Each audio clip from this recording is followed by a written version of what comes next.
Today, we're looking at the new F2 2.0 budget light folder e-bike from Gotrax. The package looks promising and feels super light. On the box, we have the color option and the F2 V2 version markings and the 500 watts motor rating. If you look around, the box is in perfect condition, good delivery, and I think because it is so light, the shipper did not struggle and resulted in no damage. This is how the bike is packed and looks inside the box. Let's take it outside and see how it looks like.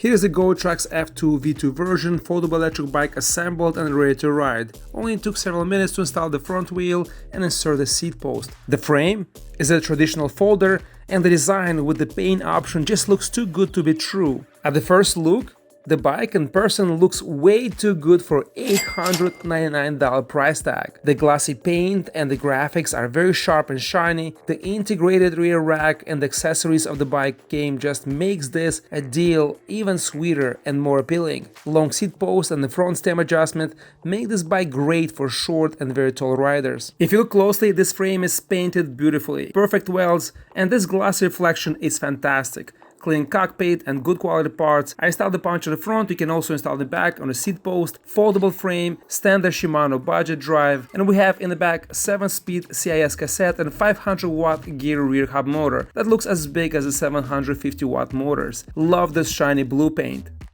Take the battery out, just unfold the bike, and very compact battery. Look at this thing, super light, and it is UL certified. And we have here 48 volts, 10.4 amp hours, 409.2 watt-hour capacity. Pretty good, pretty compact battery. And you can charge it outside the bike frame. It came with this really cool pouch, and check this out. So this connects here in the back really nicely. Also can be mounted here in the front. So I'll show you guys in a moment how it mounts, but let me show you what's inside. And this is really cool. At this price level, you get a lot of good stuff here, like a lot. You get not a really, high-end, but like, cheap, average phone holder, which is included, which is cool. A mirror, and this is, the tool set. This is the stuff that goes here in the front, and you connect the pouch, which is really cool. Spacious compartment here, so you can put here a lot of stuff because I'm sure you're not going to carry tools with you. And this goes out, this goes on a bike. And the pouch is pretty well made actually. And this part here, look at this. How cool is this? You have a lock included in the price. And this is stuff that connects. Look at this thing. Really nice heavy duty metal lock. How nice is this? Like, it's a metal lock, it's heavy and it's really solid. So it's good to have for those that actually, need to use it. So it can be mounted here or somewhere here, but I think something's missing. I don't know where the connecting bracket is, but I have to ask the company. Also, you can actually put this inside in the pouch, and this is how it connects in the front. So really cool stuff. And all of this, it's included in this price level. This is insane, guys. Really like these accessories. See, no assist, how this bike does. Regular pedaling. And the 7th gear uphill, a little hard. Let's get in the flats. Surprisingly, it's actually quite hard to push in a 0 assist. 10 miles, 11, but I'm actually pulling consistently. All right, so yeah, not that much fun, but it's doable. Let's go first speed level, 4-pass level assist, and see what it does. It is so freaking hot today. This is just way too much heat. You definitely don't want to ride on the 0 assist level. Cooler day will be probably easier, but just now it feels like it's so freaking hot and so hard. Actually, let me try the throttle. It has limitation. Yes, it has limitation, but it picks up speed nicely. Let's see in the first level. It has a little bit of assist, not much, but you can feel it. Still a little heavy to pedal. I can feel resistance. Second level, Not much changed, almost the same. Let's see from the dead start.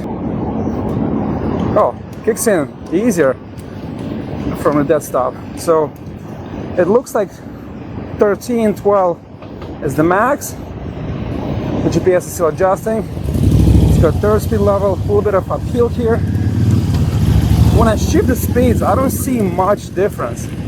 Now it's 14, also uphill, but very minimal help. Let's go fourth. Okay, fourth, now we're cooking. Now it's picking up. And uphill, much easier to pedal.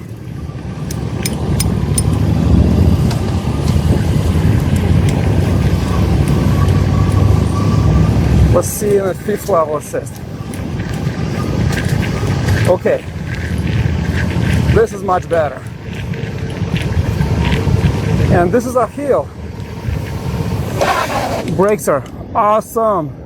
How they managed to get NUTT brakes on such a budget model. This is impressive. One thing to consider, I'm starting from the 7th speed, so this is the lowest cog on the rear wheel. If you shift this up, it's gonna pick up much easier. So that's one thing to consider. Let's see the pickup. And the 5th. All right, so I think half a turn it picks up. Very easy on the flats, super easy. And it is torquey, and 20 miles is the max. At 20 miles it just stops. GPS shows 19, 18. I think GPS adjusting today. But it's a really torquey assist, really strong.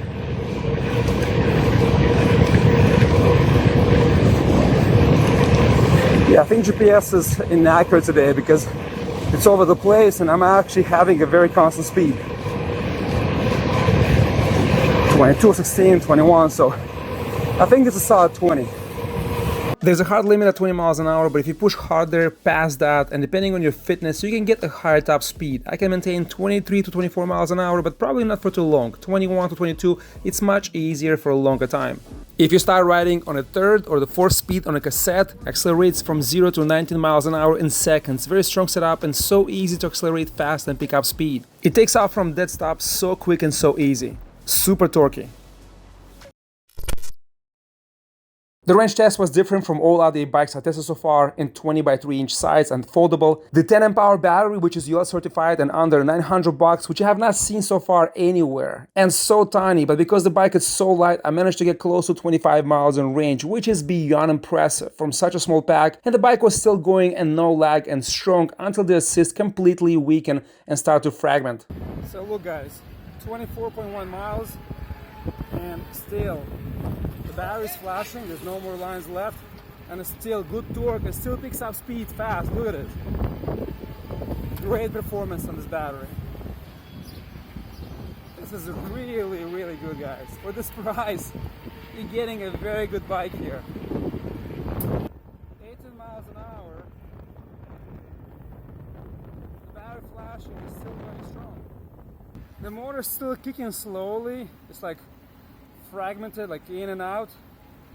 And look, 12 miles an hour. I think the battery is dying very slowly, and I have 25.3 miles in range. And I'll call it finish. Yeah, it still kicks a little bit, so not a lot of assist, but it's still there. So I think you can squeeze another maybe 1 or 2 miles, but 25 is pretty darn good.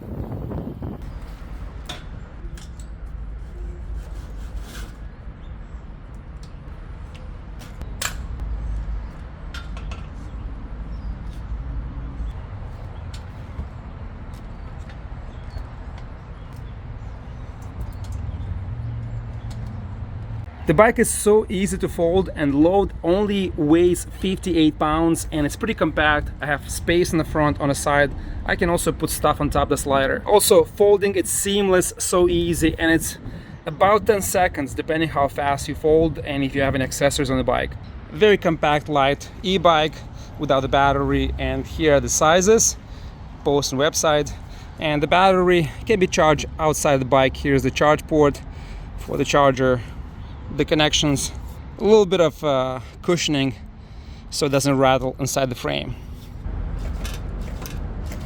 Mentioned basic budget, you have only lockout and unlock. The preload here, I don't think it works. Play with it, you can see the clicks, but it doesn't do much. And the fender, a little noisy, it needs to be tightened, but overall for this price level it's not bad. Tires are 20 by 3 inches and you have this hybrid pattern. It's not super tall, maybe 2 or 3 millimeters, maybe 1/8 of the inch, maybe a little taller, but it's perfect for the city and also great off-road. Look at the structure. Components for this price level, and what you get here, also extra accessories, the lock, the mirrors I did not install. And look at this, NUTT brakes, hydraulic brakes for this price level. This is above the average, very good for what you get. Integrated rack, really solid. Here it says maximum 25 kilograms, but I can do way more than that. And just look at this paint, reflection, and how nicely it's done. It's just exceptionally good option for $8.99. It's a steal. The charger, good quality. I like the Gotrax markings, so I cannot mix it with other e-bike chargers. And here, if you look in the back, it is 2 amp hours, so it will charge this battery from empty to full in about 5.5 hours. Maximum weight load 264 pounds, and uphill performs exceptionally well. Enough power to handle more steeper hills. Here you can see other riders are pushing hard, and I'm cruising at 16 to 18 miles an hour. The motor is a bit noisy, but it's not that bad. It's just cruising uphill, picking up speed so solid. Here's a quick test uphill just on the throttle, and it picks up speed steady and gradually. You can see it went up to 14 miles an hour and it does not stop climbing and keeps pushing uphill. Even with limited power, it's still doing pretty well, and I think can do way more than this. If you pedal assist, it'll do way more steeper and way more better. Overall, exceptionally well put together bike for this price level. I don't know how they managed to get NUTT brakes, also hydraulic brakes on under $1,000, and look at electric and other brands. It's actually, look, extra accessories, good motor, good drivetrain, beautiful paint, good suspension, a little noisy but still a lot of travel, good light, good graphics, big color screen, good console. This is on the cheaper side, but this is to be expected. It's a standard CIS, which works perfectly well. It's just a little more, you know, behind, not so modern, but besides that, everything else it's good. Good range, good speed, good performance. But look at the hubs, all the connections, the brakes. I scratched the heel a little bit. Yeah, it's just overall impressive performance and quality for this price range. Good seat, wide, very soft, very comfortable for longer range distances, and you get here above 25 miles in range on this bike. This is really good performance, guys. You get a monster torque on this bike, UL certification, that is marked on the bike or battery but shows on the website, and after testing the range you can see the battery performs exceptionally well. Above average, good components for this price range, beautiful paint and ergonomic frame, more traditional look, extra accessories included that adds at least additional 100 to 150 bucks in value here, and not hydraulic brakes. It is unbeatable today on the market, better than electric options and cheaper than Velotric Fold 1, even with the new tariffs now included. When I posted the Fold 1 video, Velotric was $939 my discount code, even better value with higher quality and more extra features, but now with the tariffs the price went up to $1,200, $1,150 with discount. But even with the tariffs included, Gotrax kept $899 price tag, making this model the best option today on the market. Guys, that will be down below in the description box, check it out. Thank you so much for watching, and I'll see you next time.